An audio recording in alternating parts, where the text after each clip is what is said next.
Film ini diawali dengan diperlihatkannya kompor kopet yang menyala. Kemudian terlihat bayangan seseorang yang tinggi besar bersamaan dengan judulnya. Ya, betul sekali, itu dia judulnya. Lalu terlihat orang itu tengah mempersiapkan alat-alat kopetnya. Dimulai dari mengasah kampak kopetnya, rantai kopet, gergaji kopet, sampai arit kopet. Jangan heran, kan ini si kopet jadinya patpet-patpet. Lalu ia pun terlihat sedang memasak sesuatu. Masak apa ya bun? Yang pasti bukan untuk menu buka puasa. Singkat waktu, Shin pun beralih ke dalam sebuah bis yang akan melakukan karya wisata. Terlihat seorang wanita cantik dan sensual bernama Faith.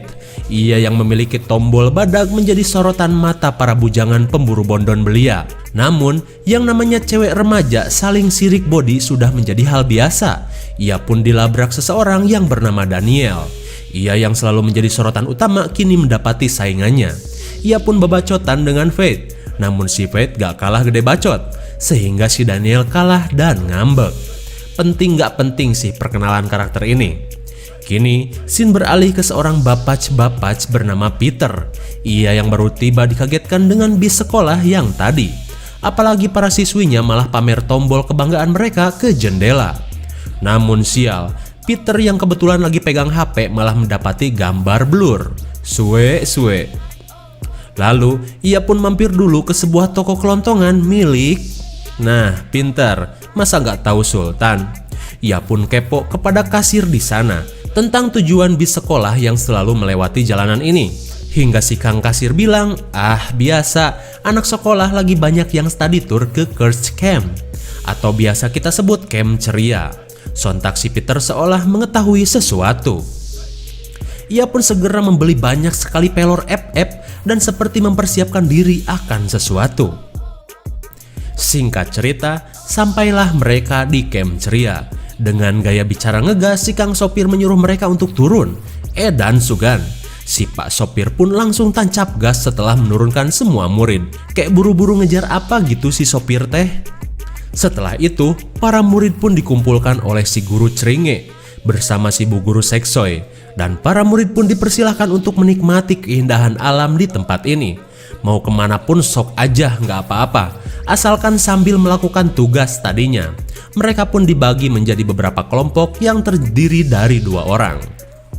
Mendengar hal itu, para murid yang didominasi wanita-wanita Seksoy pun kegirangan, dan mereka pun pergi. Di sisi lain, si kang sopir pun lagi ngabret tancap gas seedan-edannya. Dan ternyata, pantes aja buru-buru, si kang sopir dah punya janji dengan 2 bondon. Meski si bondon lagi ngambek karena kelamaan menunggu, akhirnya mereka berhasil terayu oleh sebungkus garam beriodium, atau biasa kita sebut sebagai uyah haram. Singkat waktu, kang sopir pun ngetem di ruyuk yang sepi, dan terjadilah adegan bis sekolah bergoyang. Gelo, getaran segede apa yang bisa menggoyangkan bis? Cik mikir. Dahlah. Namun di saat mereka sedang asyik, datanglah si kopet yang membawa gerobak akan menghancurkan kemaksiatan di muka bumi ini. Yang disada di HP teh. Sorry guys, tadi ada yang nge-WA. Kita lanjut.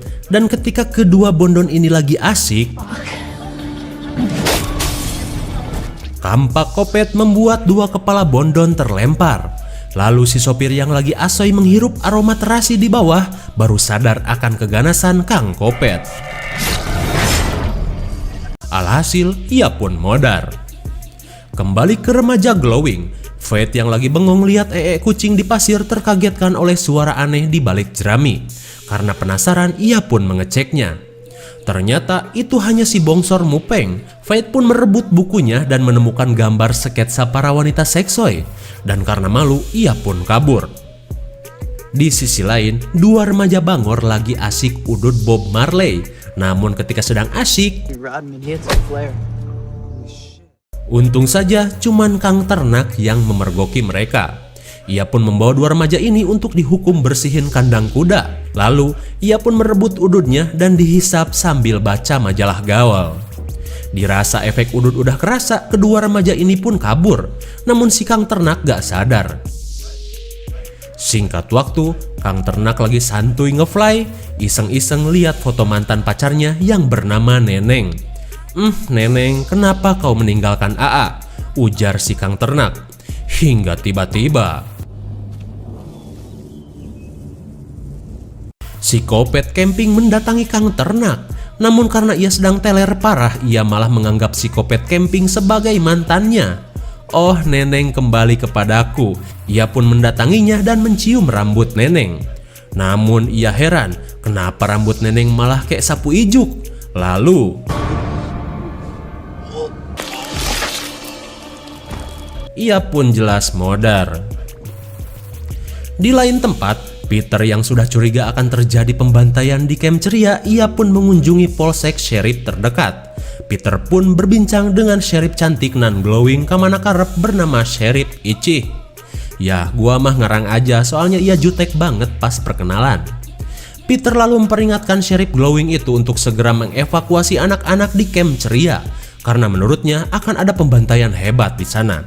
Mendengar itu semua, Ichih pun cuman ketawa ketiwi karena informasi Peter seperti orang yang lagi ngarang. Alhasil, ia pun diusir Neneng Ichih. Kembali ke Camp Ceria, terlihat si Bongsor lagi kelayaban gak jelas sambil nyemil pisang. Lalu tiba-tiba ia mendengar suara bidadari di balik semak-semak. Dan ternyata, oh my god, ternyata ia melihat dua siswi sedang mandi di danau cinta. Si Pirang nan Unyu dan si Keriting nan Seksoy sedang kucuprakan di air, namun gak ada pelanginya. Tapi ketika si Bongsor sedang asik nonton, tiba-tiba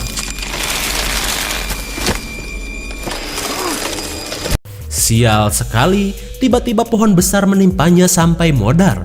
Jelas saja itu ulah si Kopet yang nebang pohon buat ngekill si Bongsor. Dua cewek yang lagi asik mandi pun kaget dan tiba buranjat keluar dari air.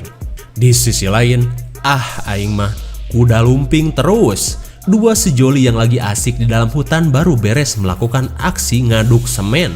Namun saat udah beres, si cewek malah kehabisan udud. Mana udud kulit udah lemes kan? Lantas ia pun menyuruh pacarnya cari udud. Kalau enggak, ia gak bakalan melayani ronde kedua. Mendengar hal itu, si cowok pun mau gak mau berangkat dan cari udud. Namun sialnya, si Kopet yang tiba-tiba berada di sana sedang memperhatikan mereka. Kalian jangan kaget kalau si Kopet cepet banget pindah-pindahnya, karena jurus Hokage keempat udah bagaikan kentut bagi dirinya. So easy. Lalu ketika si cowok sedang berjalan, si Kopet dengan mudah mencabut kepalanya. Tentu saja teriakan dari si cowok terdengar si Neneng yang lagi recharge energi gabrut. Ia pun mengecek sumber suara itu, dan ternyata si Kopet itu pun mematah-matahkan kaki dan tangannya seperti melipat-lipat meja portable. Alhasil, si cewek pun berubah menjadi meja portable. Maya nih jadi meja, ujar si Kopet. Namun ketika ia mencoba menyimpan barang di atasnya, malah jungkat-jungkit gak stabil. Alhasil, si Kopet pun berkata, "Anyim dasar bahan baku murah." Kemudian scene beralih ke dalam kantor polsek. Sheriff Ichih yang lagi nelpon tiba-tiba dikagetkan dengan suara aneh dari luar. Ia pun segera bersiaga, takutnya ada gerombolan Bang Emok yang selalu datang nagih iuran. Pistol pun ia keluarkan. Namun tak ada siapa-siapa di luar. Akan tetapi, anjing, si Kopet dah ada aja di polsek. Ia pun melempar Ichih sampai mubui. Ichih pun menembaknya.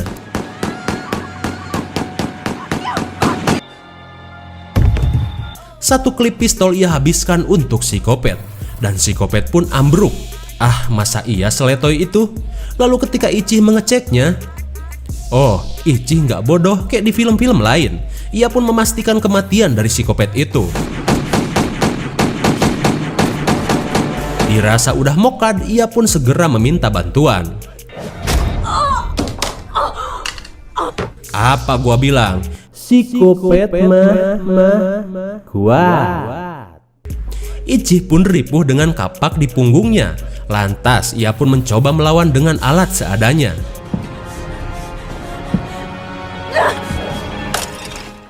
Tapi anehnya, psikopat itu kesakitan dengan satu cairan di dalam gelas. Apakah itu? Psikopat pun kabur. Kembali ke camp ceria. Kalian masih ingat kan dua bidadari yang mandi di danau tadi? Mereka pun terlihat lagi curcor di dalam aula. Kemudian seorang cowok datang mengajak mereka abok sari tamulawak jawara cap orang sengklek. Melihat itu, si cewek polos yang lagi belajar bangor pun iya-iya aja. Lalu mereka pun berpesta ria.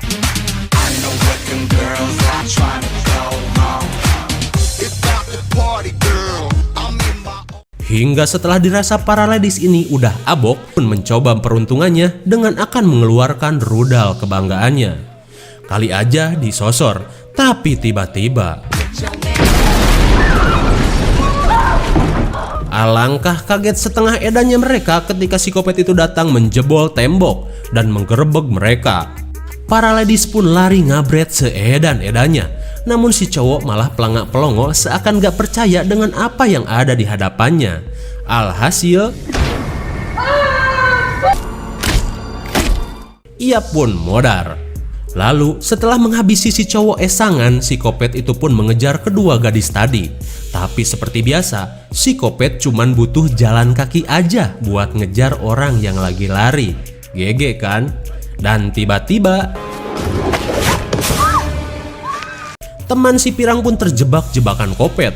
Ia pun meminta tolong. Namun karena si Pirang ketakutan parah, ia pun meninggalkan soulmate-nya itu. Hingga tak berapa lama si kopet pun datang.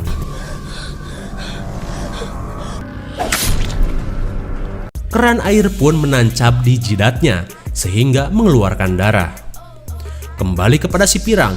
Ia yang lari edan pun seperti tak mengetahui arah dan tujuan. Ia hanya berlari gak jelas asruk-asrukan melintasi hutan. Hingga Hiraishi no Jutsu is real. Psikopat tiba-tiba berada di hadapannya dan menampol-nampol wajah unyu si Pirang sampai hancur. Sayang sekali ya, padahal doi bibit unggul yang perlu dilestarikan. Kembali ke camp, tiba-tiba Peter sudah berada di sana dan memberitahu semua bahwa camp ini nggak aman. Jika kalian tetap di sini, kalian bakalan mati sama psikopat camping pembuat pancake.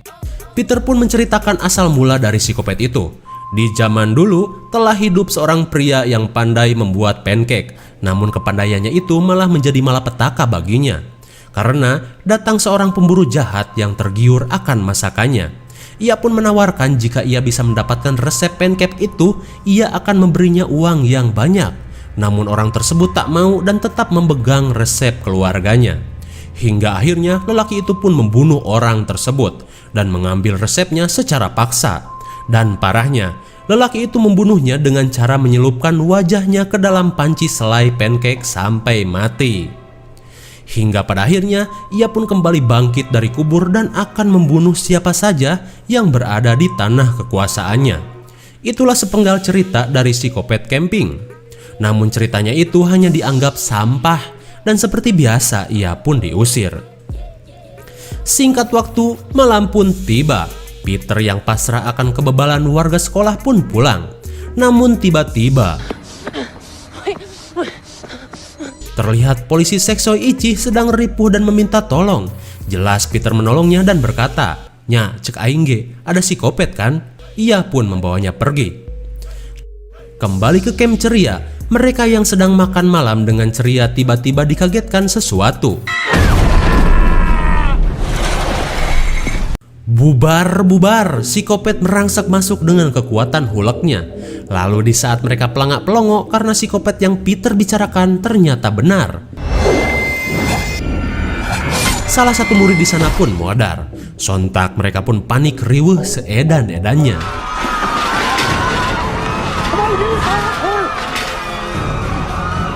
Semua orang dibantai tanpa pandang bulu keriting.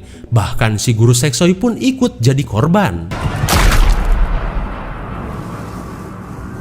Oh tidak, balon-balonan di tombolnya pun dicabut sampai mati. Hingga satu bencong datang berusaha melawan psikopat menggunakan kekuatan gelainya. Jelas saja si Iye gak ada apa-apanya. Singkat waktu, beberapa orang yang tersisa termasuk si Fate kabur melalui pintu belakang. Namun sialnya terkunci. Hingga satu cowok yang care sama si Fate berusaha menjadi superhero. Ia berusaha menahan pintu agar si nenek cantik bisa kabur. Alhasil,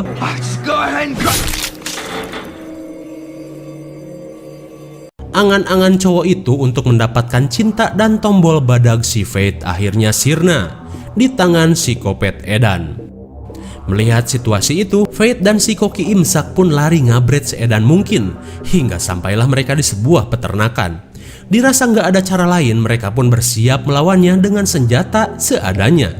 Hingga shut up the both of yous. Ternyata itu cuma si Peter saja. Ia pun kemudian menjelaskan bahwa kelemahan psikopat itu adalah menggunakan sirup pancake, seperti informasi dari Sheriff Ichi. Awalnya, Fate dan si koki nggak percaya, namun apa salahnya mencoba. Fate pun mengambil pemotong besi untuk melawan psikopat badak itu. Singkat waktu, sampailah mereka di kediaman psikopat badak. Fate pun masuk bersama si koki. Di dalam, mereka melihat ada tungku api yang menyala-nyala dan alat psikopat lainnya. Dan tiba-tiba, edan sekali ya, psikopat itu keluar dari dalam kompor. Aduh, ada-ada aja. Dengan rasa takut, mereka pun berhadapan dengan psikopat badak. Dan karena senjata si koki cuman kunci pas, ia pun meminta tukeran senjata. Tapi, aduh, alat itu malah sulit menyala. Alhasil, seperti sampah, psikopat itu membuang alat pemotong. Lalu, aduh, apalagi kunci gituan, ia pun membuangnya lagi. Dalam keputusasaan, si koki pun bilang, coba lawan pakai sirup pancake. Lalu ketika Fate akan melakukannya, jarinya pun buntung. Dan di saat mereka akan dieksekusi, untung saja si Peter Pan datang menggunakan senjata FF tanpa skin. Ia pun menembakinya. Terlihat psikopat itu sudah tak berdaya dan mereka pun segera pergi. Tapi karena psikopat mah kuat, senjata FF pun tak berasa. Percuma di top up juga, habisin duit orang tua doang. Dan karena panik, shotgun FF udah nggak ada pelornya, si Peter pun mencoba adu jotos. Udahlah, Fate pun dilempar sampai ke dalam rumah. Dan tanpa diduga, kebetulan ia menemukan satu gentong sirup pancake. Peter pun menyuruhnya untuk melumuri tubuh dengan sirup itu untuk melawan psikopat badak. Lalu ia pun membuka bajunya dan akan melawannya. Awas, gagal fokus. Backwards.